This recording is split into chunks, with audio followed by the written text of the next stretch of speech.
Spoiler alerte, cette vidéo a un but préventif. Les conseils qui vous seront donnés sont à prendre très au sérieux. Plus sérieusement, je vous souhaite la bienvenue dans cette vidéo. Pour les habitués de la chaîne, vous commencez à avoir l'habitude avec cette série de vidéos. Comment ça, tu n'es pas encore abonné? Mais qu'attends-tu pour le faire, mon ami, et ainsi rejoindre notre belle communauté dédiée aux passionnés et à l'échange? Nous allons ainsi découvrir ensemble quelles sont les 5 raisons d'acheter la future série EV6 Mascarade Crépusculaire qui sortira le 24 mai prochain. Je ne vais pas te retenir plus longtemps et te souhaite un bon visionnage, à moins que... Pour ce mois de mai, nous vous offrons un joli duo pack. Pour tenter votre chance de le remporter, comme d'habitude, il vous suffit de liker et commenter cette vidéo. À la fin du mois, un commentaire parmi toutes les vidéos du mois sera sélectionné, donc pour maximiser vos chances, je vous invite à le faire sur l'intégralité des vidéos.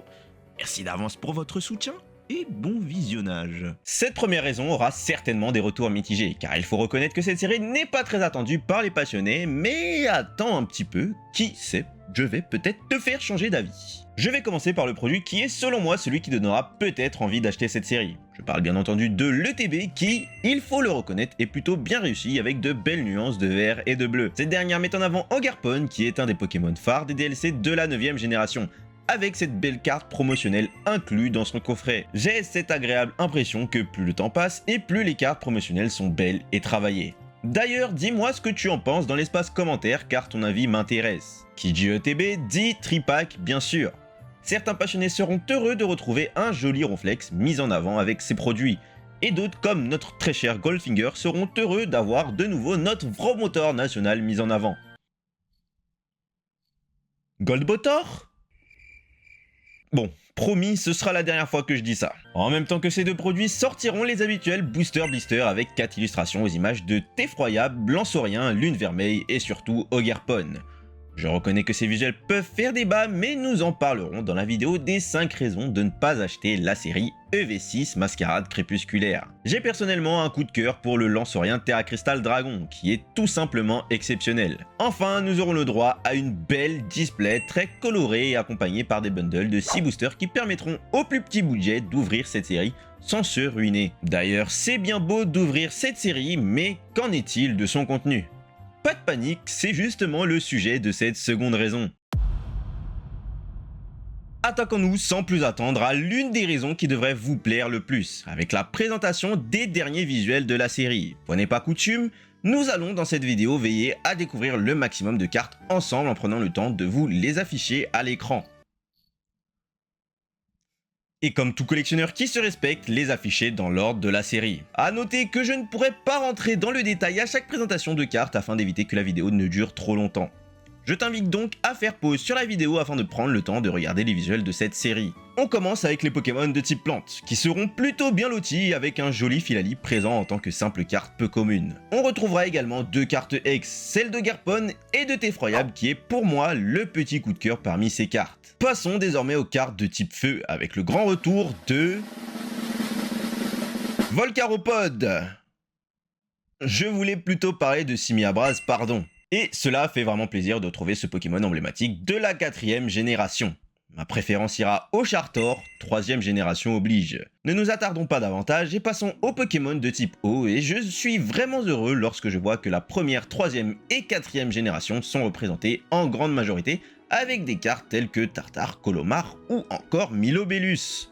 Sans oublier le fameux Givrali qui plaira au plus grand nombre. Quant à moi, j'ai un réel coup de cœur pour le Super Dauphin, qui est pour moi une des plus belles illustrations que nous ayons eues de ce Pokémon. Les cartes de type électrique auront très peu d'illustrations dans cette série, mais quelles illustrations! On en parle de ce Fugulero ou encore de ce Elector, sans oublier ces 2 cartes X tout simplement exceptionnelles de Luxray et d'Épine de Fer. Concernant les cartes de type Psy, il y a pour moi 2 cartes qui sont tout simplement exceptionnelles, et je ne parle pas de Hurle-Queue X, malgré le fait qu'il me fasse penser à Kirby dans cette illustration et que j'apprécie le travail qui a été fait dessus. Je parle plutôt ici du Melofée qui est juste trop mignon et du Kadabra qui est également présent dans cette série. Et ça fait du bien de revoir enfin cette carte dans notre TCG préféré. Au sujet des Pokémon de type combat, la carte d'Amphinobi X sera appréciée du plus grand nombre, mais j'avoue avoir une préférence pour le Sablette ou encore Tarinor. On accélère un peu avec la présentation des dernières cartes Pokémon classiques de la série avec les éléments ténèbres, acier, dragon et normal, avec pour moi les meilleures cartes de chaque type. Celle de Grayena, d'Hermure, de Lanceaurien X et celle de l'Euphorie X. Bon,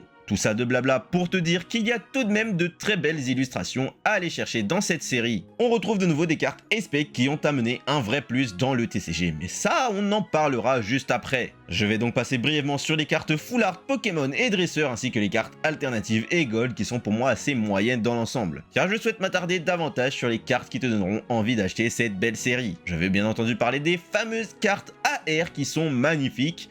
Je te parlais précédemment de Chartor et de Simiabras et ces deux Pokémon auront de plus belle le droit à une belle carte AR, sans oublier la carte AR d'Evoli qui sera certainement la plus appréciée et la plus recherchée de cette série. Je vais te laisser quelques instants profiter de ces illustrations avant de poursuivre avec la troisième raison de cette vidéo. Nous voici arrivés à cette troisième raison qui est pour moi très importante à mes yeux car elle reflète l'avancée du bloc EV avec la sortie prochaine des cartes d'Ogerpon et des Adoramis. Certes, ces Pokémon ne sont pas forcément appréciés du plus grand nombre, mais il faut avouer qu'ils apportent une forme de nouveauté et il est bon de noter que certains collectionneurs souhaitent compléter leur Pokédex de cartes. Un de nos chers abonnés se reconnaîtra dans cette description. Je te souhaite tout de même d'avoir de la chance lors de tes tirages, mon ami. Je regrette simplement qu'il n'y ait pas eu une alternative dans laquelle on retrouve les 4 formes de Garpon en une seule et même carte. De même pour le trio des Adoramis. Avec cette série, nous nous approchons doucement de la moitié du bloc écarlate et violet. Mais rassurez-vous, de nombreuses surprises nous attendent encore et si tu souhaites en être informé, rien de plus simple, il suffit d'être abonné à la chaîne. Attention, dans cette partie, il sera simplement question de conseils et non de certitude quant à l'évolution de cette série dans les mois et années à venir. Pour ma part, il me semble toujours intéressant d'acheter une petite DB que l'on garde de côté dans sa collection. Mais cette série devrait rapidement perdre en valeur. Alors attention à vos achats si vous n'êtes pas pressé d'ouvrir cette série. Attendez un petit peu car les displays devraient tomber aux environs des 150 € dans les semaines à venir. Surtout que les stocks devraient être élevés par rapport à la hype qui entoure cette série. Cette future série reste malgré tout un must-have pour sa collection à la vue des nouveautés qu'elle apporte, mais elle apporte surtout un vent de fraîcheur pour le TCG. Mesdames et messieurs, j'ai enfin le grand plaisir de vous annoncer que Dracofeu X, qui terrorise et pollue le TCG depuis bien trop longtemps, risque de sombrer dans l'oubli, car malgré un ressenti assez mitigé pour les collectionneurs, les joueurs sont unanimes. EV6 est une excellente série qui va grandement faire bouger les choses. La raison principale de ce dernier n'est autre que Lanceurien X, mais j'en parlerai un peu plus tard. Penchons-nous d'abord sur un nouvel archétype de deck qui va s'avérer pour le moins original et intéressant à jouer. Il s'agit en effet des cartes du festival. Les deux moteurs principaux de cet archétype sont Badabouin, qui à l'instar de Roucarnage X permettra d'aller chercher une carte de notre choix dans notre deck, à condition que le Pokémon sur le poste actif ait le talent Festival Lead. Et donc forcément, il faut un Pokémon sur le poste actif en tant que deuxième moteur avec ce talent. Comme je l'ai mentionné précédemment, de nombreuses cartes spec ou high-tech vont voir le jour et celle dont j'avais envie de vous parler n'est autre que le timbre injuste. Ce n'est pas forcément le nom qui sera donné à la carte, mais voilà le nom qu'on a pour l'instant en anglais. Cette carte contraindra les deux joueurs à mélanger leurs mains avec leur deck.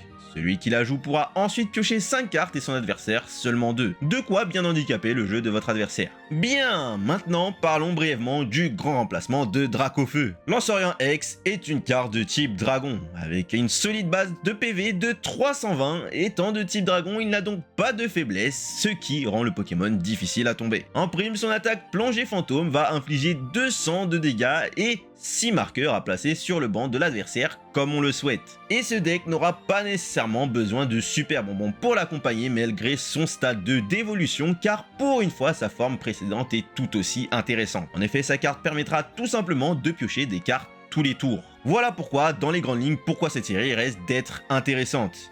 Il y a bien évidemment plein d'autres cartes que je n'ai pas mentionnées ici et si vous voulez en savoir plus à ce sujet, je vous invite à faire un tour sur la chaîne secondaire où j'en parlerai plus en détail très prochainement. Merci à toutes celles et ceux qui sont encore présents à ce moment de la vidéo. Je tiens à m'excuser concernant notre projet qui est actuellement en pause, mais je vous tiendrai informé de son évolution.